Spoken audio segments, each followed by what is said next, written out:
কিয়ামতের দিন 50,000 বছর মানুষ দাঁড়িয়ে থেকে হয়রান হয়ে যাবে, আবার অনহীন হজম আবার অনহীন করতে থাকবে।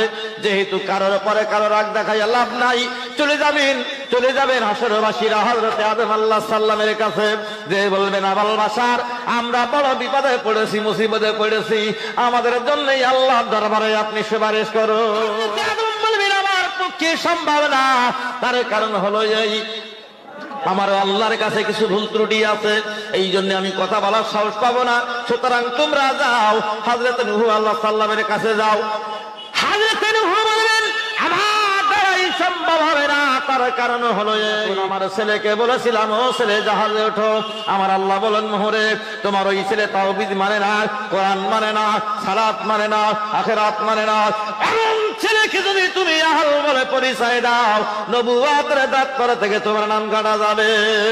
আল্লাহর সামনে কথা বলার সাহস পাবো না, সুতরাং তোমরা যাও, হযরত ঈসা আলাইহিস সালামের কাছে যাও। ভাই আপনারা আছেন না চলে গেছে? হযরত ঈসা আলাইহিস সালামের কাছে যাও। হযরত ঈসা বলবেন আমার দ্বারা সম্ভব হবে না, তার কারণ হলো গোটা খ্রিস্টানেরা আমারে আল্লাহর ছেলে বলে গালি দিয়েছে। জোরে কর নাউজুবিল্লাহ।